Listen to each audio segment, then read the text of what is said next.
Hello everybody and welcome back to the channel for another exciting LEGO build. So today, this is the 800 subscriber special.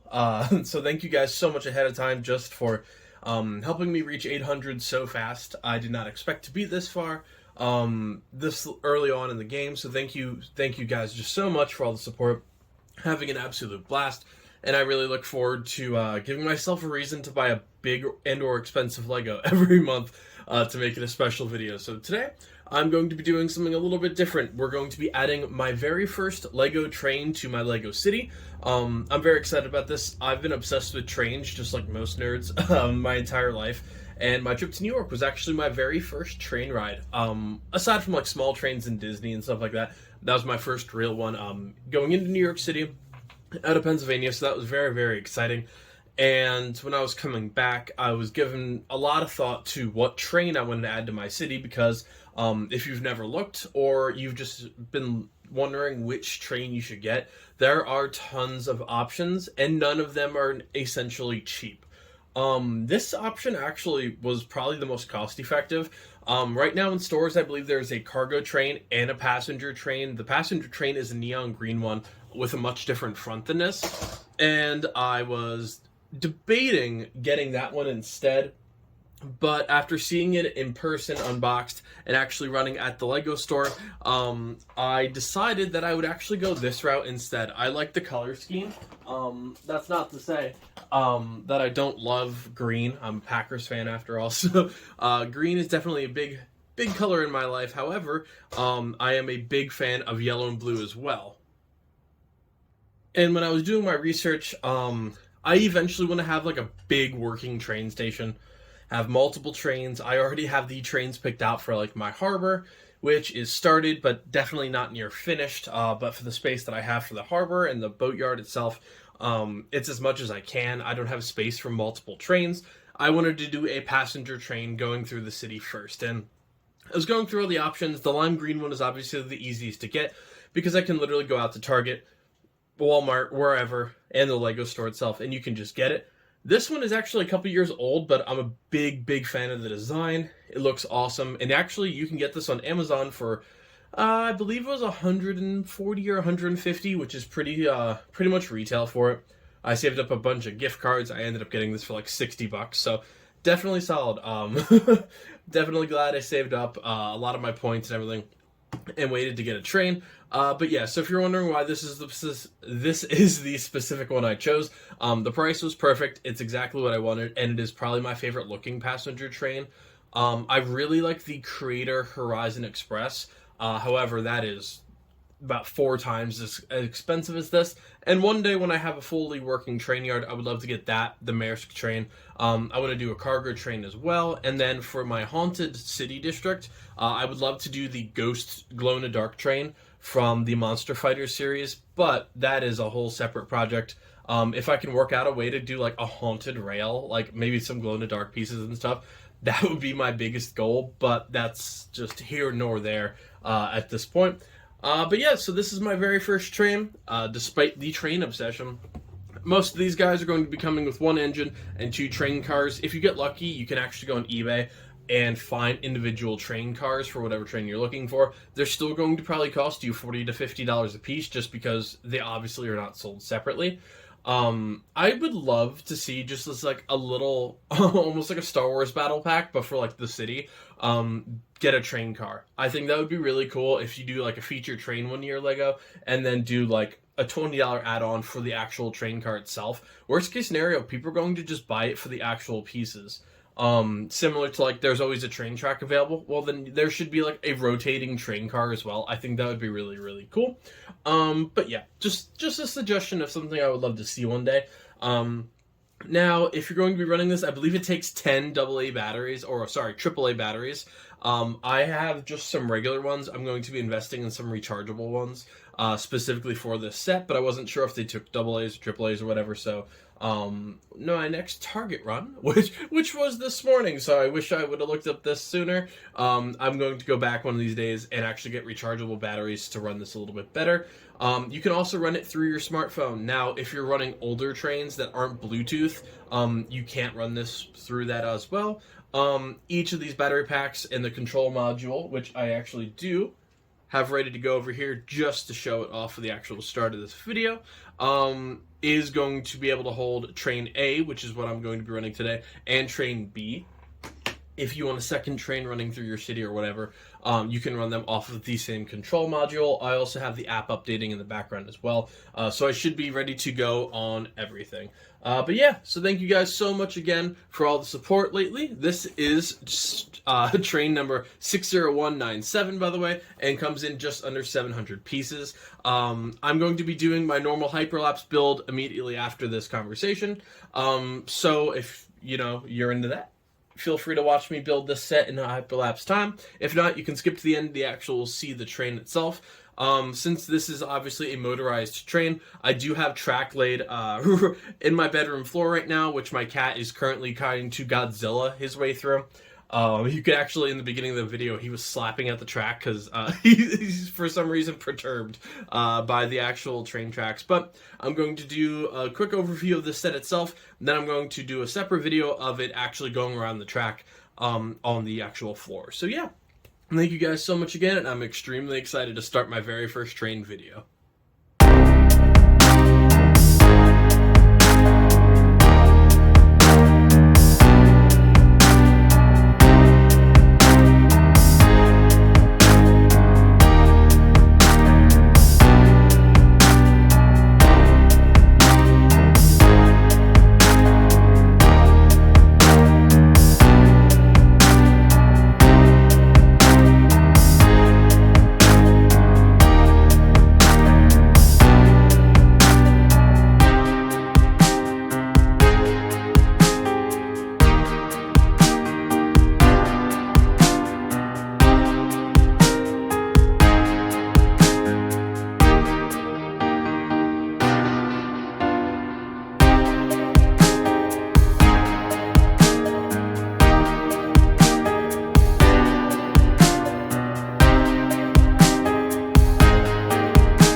Alright everybody, so here is the final build.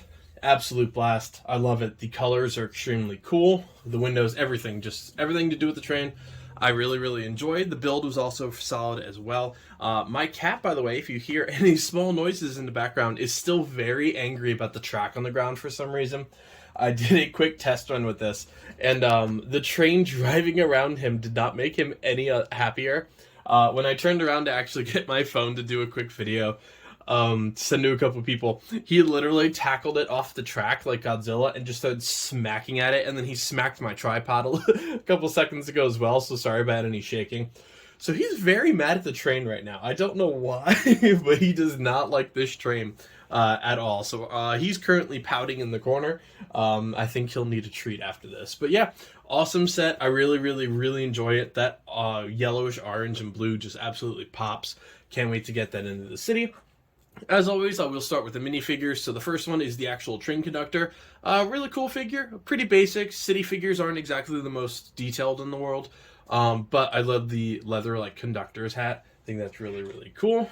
Then we have a tourist with a bright lime green suitcase, and if you open it up, which apparently I cannot under any circumstance. Oh my god. There we go.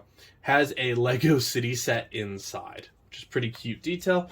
Matches the Lego store I built a little bit ago. Video should have posted by now. If not, there's a Lego store video out there of me building the new like small modular Lego set. Then you have a cafe cart worker. Really cool apron, has that little happy face coffee mug on it. And then another tourist who has a Lego space shirt on and a little backpack or satchel, whatever you'd like to call it. And then these are just side pieces. These technically connect to the tracks, but since I don't know what I'm all doing with my track yet, I'm still laying it in the actual city itself. And I took it all apart just to build this the track for the next segment of this video anyway, so I'll work on that in my spare time. We do have little railroad lights. Nothing too special. Bends back and forth. That's about it. And then we also have the actual little waiting department. When I build a full-fledged train station, I'm most likely going to buy one and modify it, but I don't 100% know what I'm doing yet, so that'll be a future video. If you guys are particular fans of any train stations or anything like that, feel free to leave them in the comments. I always like recommendations from anybody or seeing them in person, seeing what works for you. These are sticker-based, but they still look absolutely fantastic. You have a little bit of a map of the train station here, and then the departure time of 12:01, a couple seats as well, and then this all just blends right into the track. I'll start with the actual back card itself, which is going to be the seating area. Again, pretty cool look. A little loose in the bottom. On each of them, you do have oil, water, and then electronics and pneumatics underneath. Of course, the wheels. Now, if you're curious, the actual carts are all attached magnetically right here. So if you get any cars in the future or want to customize the actual outline of the train, you can. Then the inside of the cart does look like this. These detach just like a modular building floor would. So very simple there, except for the conductors or the actual engine itself. That I keep breaking apart for some reason when I take it apart. You do have some seating area in here, some nice windows. Nothing too fancy. This is obviously a great playset for kids. Since mine is going to be just put right in a city. The details are nice, but I'm not going to grade it too harsh on that. And the train also rolls away quite easily on the desk. So if you see a train roll away like it was during the video, sorry. That's why I'm only a semi-professional at this. This is the actual dining cart itself. You do have a couple small bar areas in here with a croissant, some sort of chocolate thing. And then right over here is a coffee maker and a hot dog as well. A cup of coffee mug sitting in there. It's a pretty cute cart. On the outside, you do have coffee mugs in here and then small seat stickers on the actual cabin itself. So that's really cool little details in there. And then obviously the biggest guy, who actually has some serious weight behind him. Nothing obviously unmanageable for anybody, but it's really cool. Just real nice heavy weight to this since the battery pack and controls are all built in here, obviously. Bottom of the train, we do have some larger wheel units here, and then the front here, you do have some small metal pieces where you actually can, where you connect into these wheels. They'll come into little boxes you saw me tearing open. Some sticker work here. A little bit of like the tile grate work here, some stickers back here as well. Then the obvious rail up here. And then to actually work this, I'm going to show this off the best I can. You can see this is a blue light. You can also switch the color to be purple, green, yellow, red, and blue. I'm probably going to leave it blue. That's what I've been running it as. Then right up here, that slides out. You can actually see the mechanism. So this, when you push down the green button, activates the green button. That is also how you pair the unit up itself with the control mechanism. So that is basically how that's going to work. And then obviously this is blue to match it as well. This will be to increase the speed, this will be to decrease the speed, and then this to stop it entirely. It does drive right now as well. Be careful not to drive that right off of the desk, because I do know that will happen one of these times. I keep playing with it. And then I'm going to try and open this up the best I can. It does not detach like the rest of them, which I don't know, maybe I built something wrong in here. But right in here, you can actually see this entire unit hidden by these panels is going to be the control unit. 6 AAA batteries in there, so this is not the cheapest thing to run. And I do know the batteries go pretty quick, depending on what kind you use. Pretty much any battery nowadays is going to be pretty decent. But yeah, so you're going to be utilizing quite a bit of batteries if you run this all day long, so don't if you don't have to. And then the actual, right in there, you can see a little bit of the battery as well. But a seat for the actual train conductor flips right down. I really like the engine unit. Nice clean look. Really different too. A lot of the newer train, as I was saying earlier, is much thinner and actually comes like down to here. So a little bit of a different look. If you're looking for a train, definitely just go on Bricklink or something. Check out all the trains at your disposal and pick one beforehand. So yeah, now I'm going to take a quick break from this video. I'm going to finish up my track here, get my cat away from Godzillaing this thing because he's still attacking it for some reason. Get the train lined up, and then I'll do the outro video. So hold on 1 second and I'll get us situated, everybody. Alright, everybody, so I just did a really simple oval track really quick on my bedroom floor just to get it situated. We got our control unit here. Alright, so that'll be the basic speed. There's quite an array of speeds that you can go. I'm going to up it a little bit here just to get the point across. Yeah, so it does make a little bit of noise. I'll crank it up to speed level 3. I did see if it could go max speed, and it lasts on a straightaway, but the minute it hits a turn, it just throws itself off immediately. So yeah, pretty awesome. I absolutely enjoy it. So if there's some cat toys and stuff in the background, I tried clearing the path as best I could. I actually have him in our living room right now because he really hates this thing. But yeah, that'll just about do it for my 800 subscriber video, everybody. Thank you again so much for helping the channel grow, and have an absolute blast doing all these videos for you guys. Not 100% sure what I'll do for 900, but I'll cross that bridge when we eventually get to it. I really enjoyed this. I'm so happy to actually have a working train throughout my LEGO city. If you're interested, I upload every single day at 11 a.m. and then I have a lot of videos coming out at 5 p.m. as well for like small boss fight videos, really small LEGO videos, announcements, toys, whatever. So yeah, feel free to check out the rest of the channel if you're interested, and I'll see you next time, everybody. Happy building, folks.